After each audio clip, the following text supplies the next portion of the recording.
The fluorescent lights buzz overhead like dying insects, casting everything in that particular shade of nowhere that only exists at 2 in the morning. I grip the cold steel of the barbell, my palms already damp despite the chill that seeps through the walls of this place. The gym feels different at this hour. Emptier, yes, but also heavier somehow, like the weight of all the day's abandoned intentions has settled into the corners where the light doesn't quite reach. It's 2:13 a.m. I'm on a Tuesday that's bleeding into Wednesday, and I should be home. I should be in my bed, preparing for another shift that starts too early and ends too late. Instead, I'm standing here, watching Luca Bennett position himself on the bench press, his dark hair falling across his forehead as he adjusts his grip.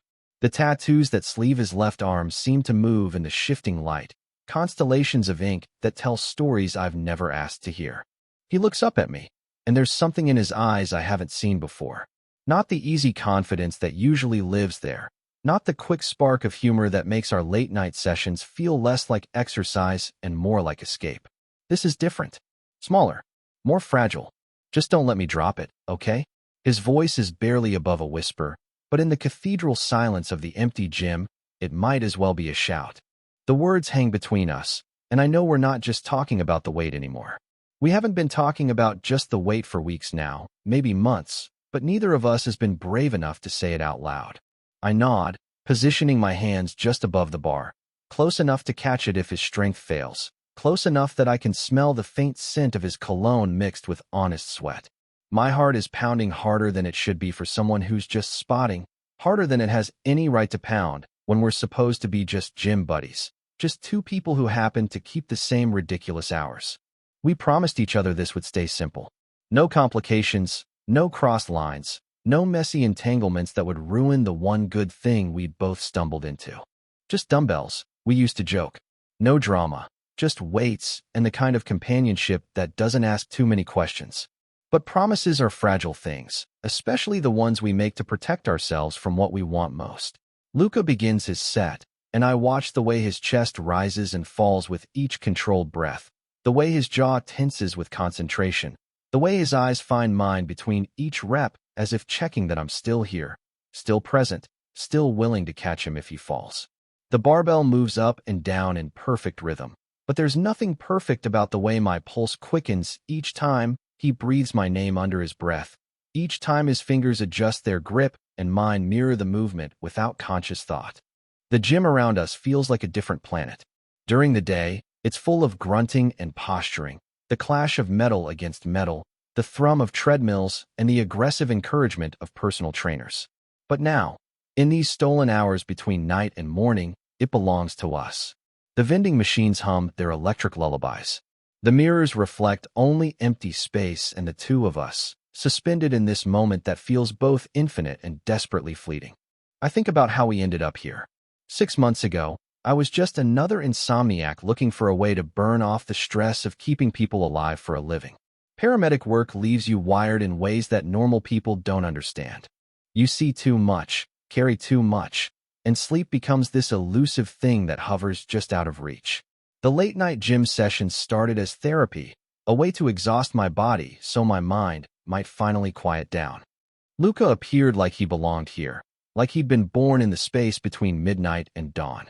A tattoo artist with hands that created beauty during the day and lifted weights in the darkness, working out the same restless energy that plagued me.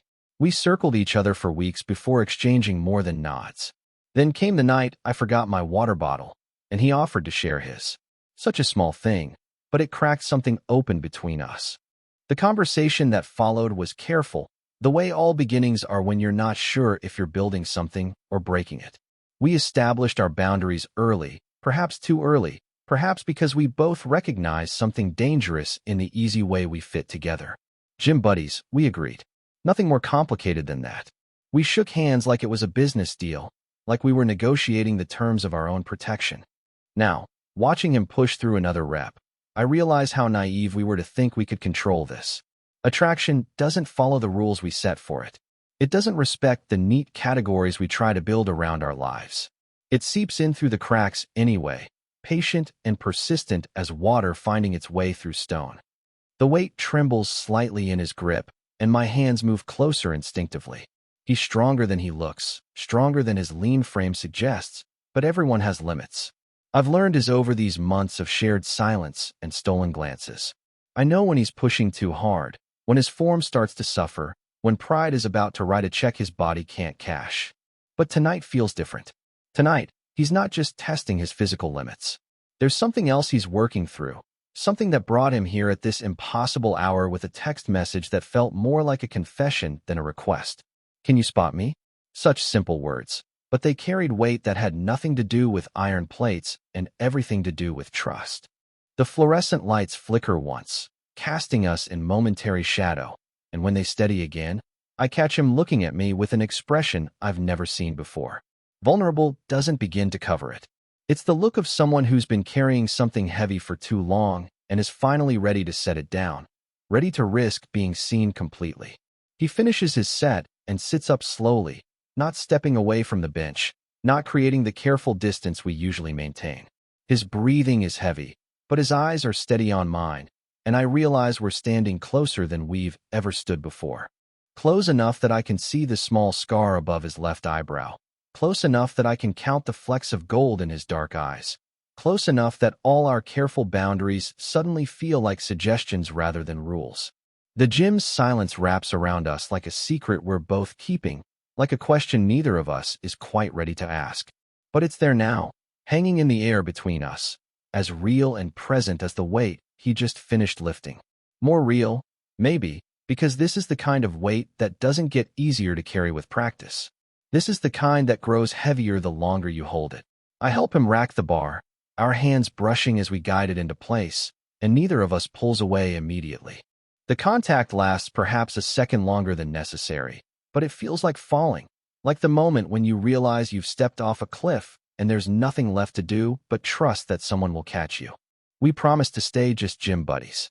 We shook hands on it, built walls around it, convinced ourselves we could maintain the fiction. But here we are, alone in the fluorescent cathedral of our shared insomnia, and I can feel those walls crumbling like they were made of sand all along. The barbell sits silent in its rack, but the weight between us has only just begun to settle. And as I look into his eyes, I realize that some promises are meant to be broken, especially the ones we make out of fear rather than wisdom. The clock on the wall ticks past 2:15, and somewhere in the distance, the city sleeps on, unaware that two people are discovering that the space between friendship and something more is both smaller and more terrifying than they ever imagined. I suppose I should explain how we got here, how two people with completely different lives ended up sharing the same haunted hours in a place that smells of rubber mats and disinfectant. My name is Damian Clark, and at 28, I've learned that time moves differently when you spend your days racing against it. I'm a paramedic, which means my schedule exists in a parallel universe where 3 in the afternoon feels like midnight, and actual midnight feels like the beginning of everything. Most people work 9 to 5 and complain about Monday mornings. I work rotating shifts that swing from days to nights to something in between, and I've stopped trying to explain to my family why I can't make Sunday dinners or why I sometimes answer my phone at what they consider inappropriate hours. My body clock gave up trying to make sense of normal rhythms years ago, so I sleep when I can and stay awake when I must, which is how I discovered that the gym becomes a different creature after the sun goes down. I started working out late at night about 3 years ago, not long after a particularly bad call that left me wired and hollow at the same time. A motorcycle accident, a kid not much younger than me who didn't make it despite everything we tried. I came home that night and sat in my apartment, staring at walls that suddenly felt too close together, listening to silence that seemed to echo with sounds I couldn't unhear. Sleep wasn't coming, probably wouldn't come for hours, so I grabbed my gym bag and drove to the 24-hour place on Meridian Street. That first night, I thought I was just burning off adrenaline. What I discovered was something closer to sanctuary. The gym after midnight belongs to a different tribe of people. Night shift workers like me, insomniacs who've given up fighting their circadian rhythms, artists and musicians whose creative energy peaks when the rest of the world winds down. We nod at each other in recognition, united by our shared citizenship in the hours that most people surrender to sleep. I like the anonymity of it. During the day, the gym is a social ecosystem full of networking and posturing and conversation. At night, it becomes a place where you can disappear into your own head, Work through whatever demons drove you there, and leave feeling like you've accomplished something, even if that something is just surviving another day. For 2.5 years, that's exactly what it was for me. A reliable escape, a way to process the weight of keeping people alive for a living, a place where I could be invisible and purposeful at the same time. My apartment is clean and orderly and empty, filled with furniture that serves its function and nothing more. My coworkers are good people, but we see each other in crisis mode more often than not, and friendship feels complicated when you've shared the intimacy of someone else's worst day. My family lives 3 hours away and still asks when I'm going to find a nice girl and settle down, as if my life is a problem they're waiting for me to solve. The gym was the one place that asked nothing of me except consistency. Then Luca Bennett started showing up. I noticed him before we ever spoke, which probably says something about the way he moves through space. He's 26 and carries himself like someone who's never questioned whether he belongs wherever he happens to be. Where I'm careful and measured, he's fluid and instinctive. Where I dress in blacks and grays that help me blend into backgrounds, he wears colors that announce his presence before he enters a room. His left arm is a canvas of tattoos that shift and flow as he moves. Artwork that seems to tell a story I found myself wanting to read. He's a tattoo artist, I learned eventually, which explained the ink and the unconventional schedule and the way his hands move with deliberate precision when he adjusts weights or changes plates. His shop is in the Arts District, and he works mostly afternoons and evenings, which means his natural rhythm aligns with mine in a way that felt almost intentional, though I know better than to read cosmic significance into coincidence. We circled each other for weeks like cautious animals, maintaining the unspoken etiquette of late-night gym culture. Nods of acknowledgement, the occasional gesture toward shared equipment, the kind of peripheral awareness that develops when you see someone regularly without really seeing them. I found myself timing my workouts around his presence without consciously deciding to do so, arriving when I knew he'd be there, staying longer when he was finishing up. The night we first spoke was unremarkable in every way except that it happened. I'd forgotten my water bottle, a rookie mistake that left me dehydrated halfway through my routine. Luca appeared at my elbow with his own bottle, offering it with a smile that seemed to contain more warmth than the gesture required. We shared water, and then words, careful conversation that mapped the safe territories of training schedules and protein recommendations and the particular madness of being awake when the rest of the world sleeps. That conversation led to another, and then another, until we began to expect each other's presence, to work out in parallel orbits that gradually moved closer together. He told me about commission pieces that kept him up all night, about the meditation he found in repetitive motion, about growing up in a house where creativity was encouraged and conventional career paths were viewed with suspicion. I told him about the strange intimacy of emergency medicine, about learning to make life and death decisions in seconds, about the way helping strangers had somehow made it harder to help myself. We established our boundaries early, perhaps because we both recognized something potentially dangerous in how easily we fit together. Just gym buddies, we agreed, shaking hands on it like a business contract.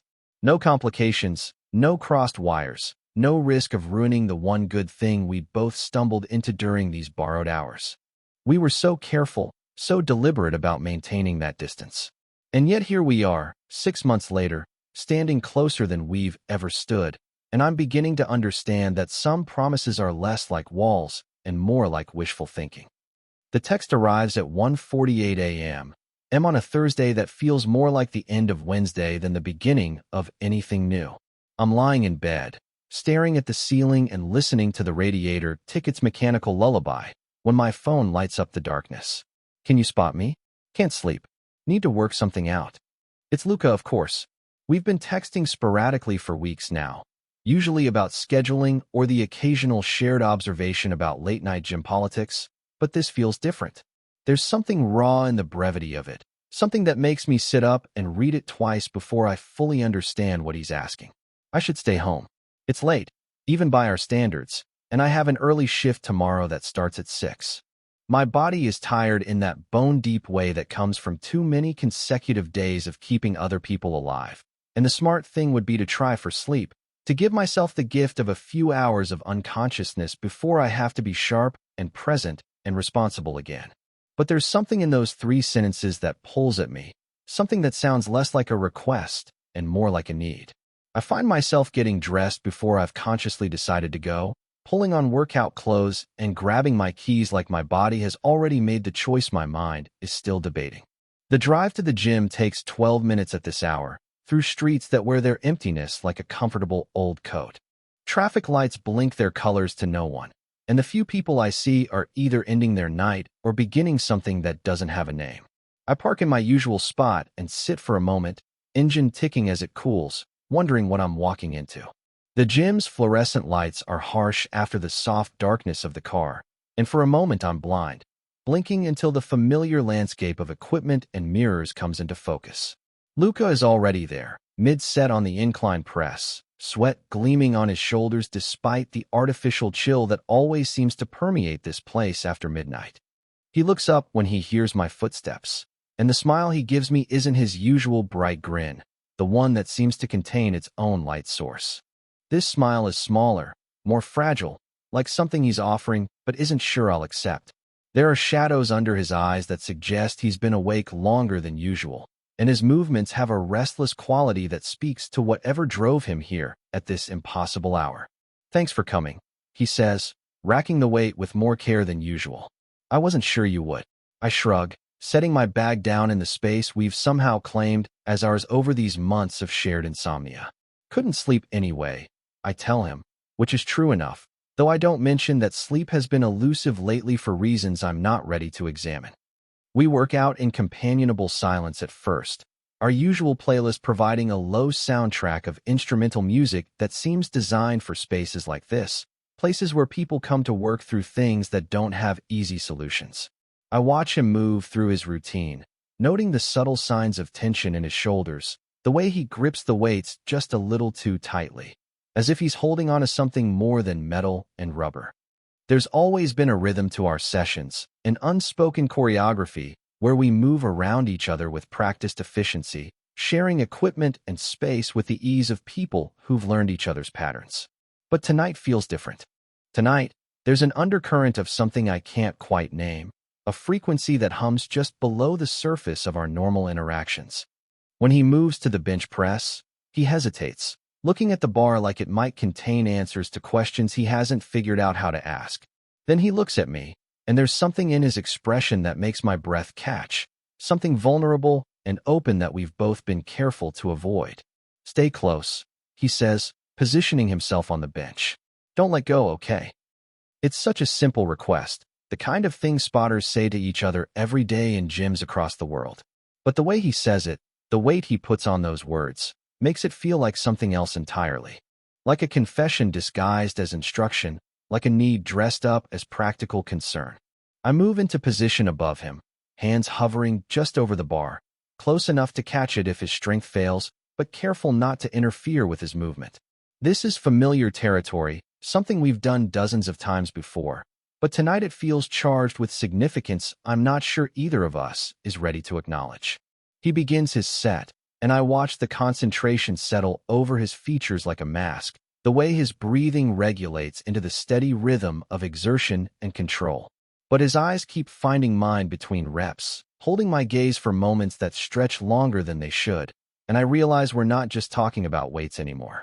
We haven't been talking about just weights for a while now. The fluorescent lights buzz their eternal song overhead, casting everything in that particular shade of reality that exists only in places like this, spaces that belong to the hours when most people surrender consciousness. The mirrors reflect us back to ourselves, two figures moving through motions that have become ritual, but I can see something shifting in our reflections, some fundamental change in the distance between us. He finishes his set and sits up slowly, not moving away from the bench, not creating the careful space we usually maintain. His breathing is heavy, but his eyes are steady on mine, and I realize I'm still standing closer than necessary, still positioned in that intimate geography of trust and potential that spotting requires. We're alone here, more alone than we've ever been, and the weight of that solitude settles around us like a secret we're both keeping. The gym feels different at this hour, less like a public space and more like a confessional, a place where truths might be spoken that would sound impossible in daylight. Something is happening here, something that our careful boundaries and negotiated friendship can't quite contain. And as I look into his eyes, I realize that maybe that's exactly why he texted me tonight, why he needed me here at this impossible hour when the rest of the world is safely unconscious. Maybe he's ready to stop pretending that spotting is just about catching weights before they fall. That night becomes the first of many. What started as an isolated moment of vulnerability transforms into something that feels both inevitable and impossible to name. Luca starts texting me more often, always late, always with the same careful casualness that barely masks whatever need drives him to reach out. Sometimes it's a question about form or technique. Sometimes it's just a picture of the empty gym with a message that says simply, "Here, I always go." Our late-night sessions develop their own rhythm, different from the careful choreography we maintained during those first months of shared silence. The conversations that happen between sets grow longer, more personal, threading through territories we'd previously marked as off-limits. It's easier to talk in the dark, I discover, easier to admit things when the only witnesses are mirrors that reflect nothing back but honesty. One night, while we're stretching on the foam rollers, Luca tells me about the insomnia that's been plaguing him for months. How it started after his last relationship ended, not from heartbreak, but from relief, and how that relief scared him more than the loneliness that followed. He talks about lying awake in his apartment above the tattoo shop, listening to the city settle into its own version of sleep, feeling like the only person left conscious in a world that had moved on without him. "I don't look so worried," he says when he notices my expression, laughing softly in that way he does when he's trying to deflect attention from something that matters too much. "This is better than therapy, right?" I want to tell him that worry is just another word for caring, that his sleepless nights have become mine by proxy, that I've started checking my phone at ridiculous hours hoping for messages I shouldn't want to receive. Instead, I nod and make some comment about endorphins being cheaper than copays, and we both pretend that's what we're talking about. But something shifts after that conversation. Some invisible barrier that had been holding us at a careful distance begins to erode. Luca starts sharing more of himself in these stolen hours, telling me about the art projects he works on when sleep won't come, about childhood memories that surface in the quiet spaces between midnight and dawn. He talks about growing up different in a small town, about learning early that some truths are easier to live with than to speak aloud. I find myself reciprocating despite every instinct that tells me to maintain the walls I've spent years building. I tell him about the calls that stick with me, the ones that follow me home and take up residence in the corners of my mind. About the strange intimacy of touching strangers in their worst moments. About how helping people for a living has somehow made it harder to let anyone help me. We talk about loneliness like it's weather, something that passes through our lives but doesn't define them. But I'm beginning to understand that loneliness shared becomes something else entirely, something that feels less like isolation and more like recognition. The nights blend together in a haze of fluorescent light and quiet conversation. I notice things I shouldn't notice, details that have nothing to do with fitness or friendship and everything to do with the way attraction works on the nervous system. How Luca's laugh changes when it's just the two of us, becoming softer, more genuine, like something he doesn't have to perform. How his eyes linger when he thinks I'm not looking, tracking my movements with an attention that feels more intimate than professional. I notice how he positions himself when we're talking, always just a little closer than necessary, and how he finds excuses to brush against me when passing weights or adjusting equipment. These moments of contact are brief, accidental in the way that accidents can feel carefully orchestrated, but they leave traces that last longer than they should. One night, while we're cooling down, Luca reaches for a towel from the stack near the water fountain at the same moment I do. Our hands collide in that space where intentions meet coincidence, and instead of the quick apology and withdrawal that social protocol demands, we both freeze. His fingers are warm against mine, calloused from years of holding tattoo needles and barbells with equal precision, and for a moment that stretches longer than physics should allow, neither of us moves away. The contact lasts perhaps 3 seconds, but it feels like a confession, like the first honest thing we've shared despite months of careful truth-telling. When we finally separate, there's something different in the air between us, some fundamental shift in the way we occupy space together. The pretense becomes harder to maintain after that. Our conversations drift toward topics that skirt the edges of what we're not supposed to be feeling, and the silences between words carry weight that has nothing to do with iron plates and everything to do with the gravity of unspoken want. I start looking forward to his texts with an anticipation that feels dangerous, checking my phone during shifts with the kind of frequency that suggests dependency. When he doesn't message for 2 days straight, I find myself restless in ways that have nothing to do with caffeine or stress and everything to do with the absence of something I've grown accustomed to needing. The lines we drew so carefully at the beginning start to blur, then fade, then disappear entirely except in our shared commitment to pretending they still exist. We're still calling it friendship, still maintaining the fiction of gym buddies who happen to have compatible insomnia, but the performance is becoming exhausting. 3 weeks after that first late-night text, I realized that what we're doing has moved far beyond spotting. We're catching each other in ways that have nothing to do with preventing weights from falling and everything to do with preventing ourselves from admitting what's really happening here. But admission, I'm learning, is less like a decision and more like an avalanche. It builds slowly, gains momentum despite your best efforts to contain it, and eventually becomes unstoppable whether you're ready for it or not. The night everything changes starts like all the others. Luca texts at 1:52 a.m., just 4 words. You awake? Need this. I'm already pulling on my shoes before I finish reading, because by now his insomnia has become mine. His restlessness a signal I can't ignore even when exhaustion sits heavy on my shoulders like a lead blanket. When I arrive, he's already deep into his routine, pushing through sets with the kind of intensity that suggests he's working through something bigger than muscle fatigue. There's a tension in his movements I haven't seen before, something coiled and desperate that makes the air feel thicker, more charged than usual. We work in companionable silence for the first hour, the familiar rhythm of weights and breath, and the low hum of fluorescent lights creating a cocoon around us.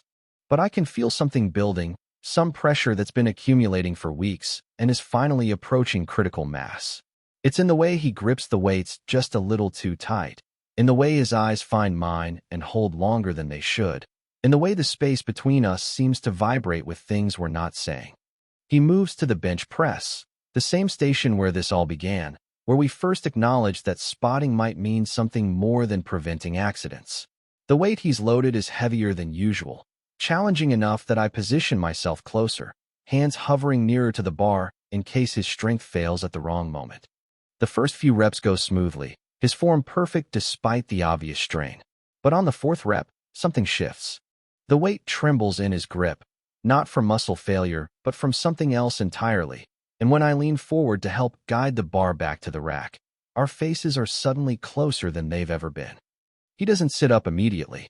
Instead, he stays flat on the bench, breathing hard, looking up at me with an expression that makes my chest tight. The overhead lights cast shadows across his features, highlighting the exhaustion and something else, something vulnerable and raw that I've never seen him allow anyone to witness.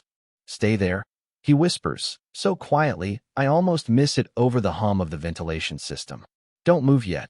I freeze, hands still gripping the bar, acutely aware of how we must look to the security cameras that watch these empty hours. But there's no one here except us and the weight of whatever he's trying to work up the courage to say, and I realize I've been waiting for this moment without knowing I was waiting for it. Our eyes lock, and in that fluorescent-lit silence, he admits what we've both been pretending doesn't exist. I didn't text you tonight, just for spotting. His voice is steady despite the tremor I can see in his hands. I didn't know how else to say I wanted you here. The words hang between us like something fragile and dangerous, like a bridge that might hold our weight or might collapse entirely, depending on how carefully we cross it. I can feel my heart hammering against my ribs, can hear the blood rushing in my ears, can taste the metallic tang of adrenaline that comes with standing at the edge of something that will change everything. I want to pretend I don't understand what he's saying, want to deflect with humor or confusion or any of the dozen deflections I've perfected over the years of keeping people at safe distances. But his eyes are so open, so honest, so completely without defense that pretending feels not just impossible, but cruel. My hands are still gripping the barbell, knuckles white with tension that has nothing to do with the weight of iron and everything to do with the weight of this moment. I should say something, anything, but words feel inadequate for the size of what's happening between us. Instead, I hear myself admit the truth I've been carrying like a secret for weeks. I wanted to be here, for words that match his 4 words, simple and devastating in their honesty. I wanted to be here, not just tonight, but every night for months now. Wanted to be wherever he was, even when logic and self-preservation and every lesson I'd learned about keeping my life uncomplicated told me to stay away. The confession hangs in the air between us, and I can see the moment he understands that I'm not just talking about tonight, not just talking about spotting or friendship or any of the careful categories we've used to contain what's been growing between us. I'm talking about want in its most dangerous form, the kind that rewrites the rules you thought governed your life.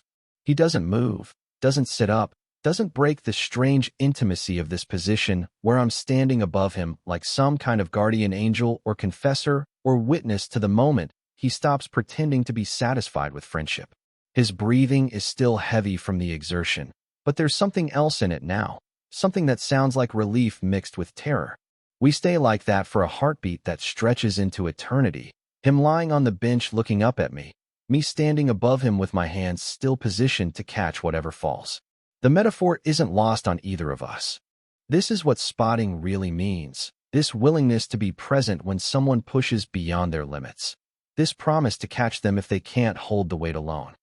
The fluorescent lights continue their eternal buzzing, the ventilation system whispers its mechanical lullaby, and somewhere in the distance, the city sleeps on, unaware that 2 people have just admitted something that changes the fundamental physics of their shared universe. Neither of us moves to break the moment, because we both understand that moving means choosing, and choosing means accepting that we've just broken every promise we made about keeping this simple, keeping this safe, keeping this contained within the neat boundaries of friendship. But some promises, I realize, are meant to be broken, especially the ones we make out of fear rather than wisdom, especially the ones that ask us to pretend we're less than we are, that demand we ignore the gravitational pull of genuine connection. The weight sits heavy in its rack, but the real weight has only just begun to settle. The next night, I don't go to the gym. I sit in my apartment instead, staring at my phone as it lights up with messages I can't bring myself to answer. The first one arrives at 1:47 a.m., just a simple question mark that somehow contains more weight than any of the actual weights we've lifted together. Then another at 2:15, "You okay?" Then silence until 2:43, "I understand if you need space." That last message breaks something open in my chest, because understanding is the last thing I want from him right now. Understanding means he's already processed what happened between us, categorized it, found a way to contain it within the boundaries of acceptable risk. Understanding means he's prepared for me to run, which means he knows me well enough to predict exactly what I'm doing. I turn my phone face down and try to sleep, but sleep feels impossible when my mind keeps replaying the moment he looked up at me from that bench and said the words that rewrote the entire foundation of what we were to each other. "I wanted you here."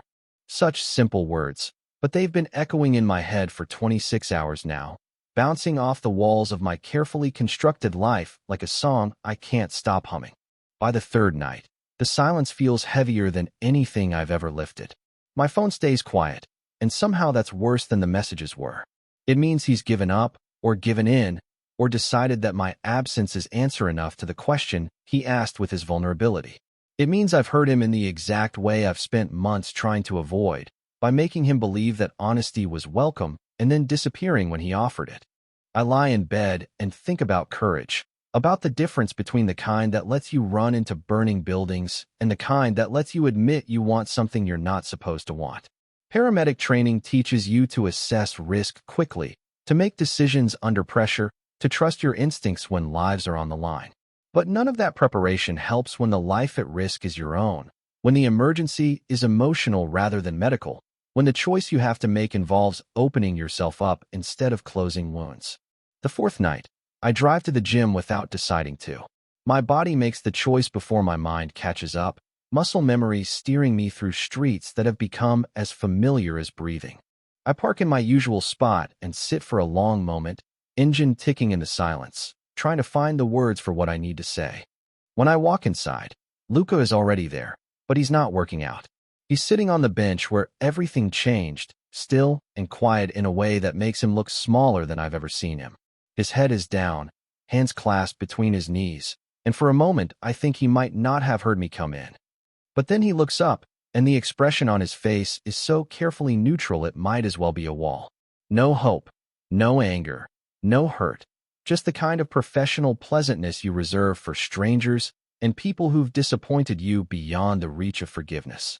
He stands when he sees me, gathering his things with efficient movements that speak to a decision already made. "I'm sorry," he says, not looking at me. "I shouldn't have put you in that position. I misread the situation." The words hit me like a physical blow because they're exactly wrong and exactly what I deserve. He's apologizing for being honest, for trusting me with his vulnerability, for believing that the months of careful connection we'd built meant something more than I was willing to admit. He's taking responsibility for my cowardice, and that's when I realize that silence isn't protection, it's just another form of violence. "Wait," I say, the word coming out rougher than I intended. "Don't go." He stops, bag half slung over his shoulder, but he doesn't turn around. The fluorescent lights buzz overhead, casting everything in that familiar harsh glow that has witnessed too many of our careful conversations and now has to witness this moment of reckoning. I walk over to him, close enough that I can see the tension in his shoulders, the way he's holding himself like someone braced for impact. When I speak, my voice is quieter than the hum of the ventilation system, but in the cathedral silence of the empty gym, it carries like a confession. We don't have to pretend we're just gym buddies anymore. The words feel strange in my mouth, like a language I'm learning to speak, but they're the truest thing I've said in days. Maybe the truest thing I've said in months, since we first shook hands on a promise we both knew was doomed from the beginning. He turns around slowly, and I can see him trying to read my face, trying to understand what I'm offering and whether it's safe to hope for it. The careful neutrality cracks just slightly, letting something vulnerable peek through, and I realize that courage isn't the absence of fear. It's the willingness to act despite it, to choose connection over safety, to risk falling in favor of the possibility of being caught. I step closer, testing the air between us, watching for signs that he's going to bolt or laugh or pretend he doesn't know what I mean. But he doesn't move away, doesn't retreat behind the walls that would be so easy to build in a moment like this. Instead, he sets his bag down with deliberate slowness, like someone accepting an invitation to stay. The space between us feels charged with possibility, with all the words we haven't said and all the careful boundaries we've spent months constructing and are finally ready to abandon. We're standing in the same gym where we first met, under the same unforgiving lights, surrounded by the same equipment that has witnessed the slow evolution of whatever this is between us. But everything has changed, because I've finally chosen to stop running from what I want, and he's finally allowed himself to believe that his honesty might be met with something other than silence. This is the moment of truth, the place where intentions meet action, where the theoretical becomes real. And as I look into his eyes, I realize that some risks are worth taking, especially the ones that promise to change everything. 3 weeks later, we're here again. Same bench, same fluorescent lights humming their electric lullaby, same silence that feels thick with possibility rather than careful distance. But everything has changed, including the way we move around each other, the way we occupy space together, the way we've learned to exist without the protective barriers we spent so long constructing. Luca positions himself on the bench, and I take my place above him, hands hovering near the bar in the familiar geometry of trust and protection. But now there's something else in this position, something that acknowledges the intimacy we've been dancing around for months. When our eyes meet, there's no careful deflection, no quick glance away to preserve the fiction of casual friendship. There's just recognition, the kind that comes with accepting what you want instead of hiding from it. He begins his set, and I watch the concentration settle over his features like it always has. But now I'm allowed to notice the way his breathing synchronizes with mine, the way his eyes seek me out between reps not just for safety, but for connection. The weight moves up and down in perfect rhythm, but there's nothing mechanical about the way we exist together in this space anymore. The conversations that happen between sets have evolved too, becoming less careful, more honest about the territories we're exploring together. We talk about the strangeness of dating someone you already know so well, about the way attraction changes when it's built on foundation of genuine friendship rather than sparked by mystery. We discuss the peculiar intimacy of having someone witness your worst insomnia, your deepest exhaustion, your 3 a.m. vulnerability, and choose to stay anyway. Sometimes we work out in comfortable silence, the kind that speaks to people who've learned each other's rhythms well enough that words become optional. Other times we talk through entire sets, conversations that meander through childhood memories and future plans, and the thousand small details that make up the landscape of knowing someone completely. The gym still belongs to us during these stolen hours, but we've stopped pretending we're just borrowing it for individual purposes. This is our space now, our sanctuary, the place where we learn to stop being afraid of what we meant to each other. The mirrors reflect back two people who've finally stopped performing distance, who've allowed themselves to be seen in all their imperfect, vulnerable humanity. When Luca finishes his set tonight, he sits up slowly, the way he always does, but instead of immediately moving away to create the careful space we used to maintain, he stays close. Close enough that I can see the small scar above his eyebrow. Close enough that I can count the flecks of gold in his dark eyes. Close enough that the boundary between spotting and something more intimate becomes meaningless. There are no dramatic declarations between us anymore. No moment of cinematic revelation that rewrites everything in an instant. What we have instead is quieter than that, more sustainable. It's the slow recognition that some connections don't need to be forced or performed or protected from their own intensity. They just need to be allowed to exist, to grow at their own pace, to become whatever they're meant to become without the interference of fear or expectation. He reaches for his water bottle, and I hand him mine instead. A small gesture that would have seemed loaded with significance months ago, but now feels as natural as breathing. We share water the way we share everything else now, easily, without the careful negotiations that used to govern our interactions. The clock on the wall shows 2:47 a.m., and I think about how we've claimed these hours for ourselves, how we've learned to find sanctuary in the space between night and morning when the rest of the world surrenders to unconsciousness. We're still insomniacs, still people whose schedules exist outside normal rhythms, but we've stopped treating that like isolation and started treating it like a gift. When we finish our cool down and begin the ritual of wiping down equipment, cleaning up after ourselves, preparing to return to the world outside these walls, there's no urgency in our movements. We've learned to extend these moments, to resist the pull of departure that used to feel necessary for maintaining the fiction of casual friendship. Luca hands me a clean towel, and our fingers brush in the exchange, a contact that lasts perhaps a second longer than practical necessity requires. It's such a small thing, this intentional touching, but it represents everything we've learned about allowing ourselves to want what we want without shame or apology or the exhausting performance of pretending otherwise. We pack our bags with the same unhurried deliberation, moving through the familiar routine of departure, but without the careful choreography we used to employ to avoid too much closeness, too much intimacy, too much honest acknowledgement of what was growing between us. When we finally leave, walking out into the cool night air that tastes of possibility and the promise of dawn still hours away, there's no awkward negotiation about who leaves first, no careful maintenance of distance in the parking lot. We walk to our cars together, and when Luca leans against his driver's side door instead of immediately getting in, I understand that he's not ready for this night to end either. The fluorescent lights of the gym glow behind us through plate glass windows, casting long rectangles of artificial daylight across the asphalt.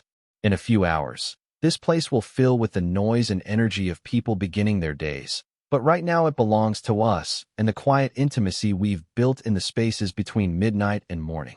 We don't say goodbye, because goodbye implies an ending, and what we have feels more like a beginning that stretches forward into all the late nights and early mornings still to come. Instead, we smile at each other under the sodium vapor lights of the parking lot. Two people who've finally learned that some promises are meant to be broken, especially the ones that ask us to settle for less than we deserve. The night air holds us gently as we finally drive away, separately but no longer alone, carrying with us the weight of what we've built together and the lightness of no longer having to pretend it's anything other than what it is.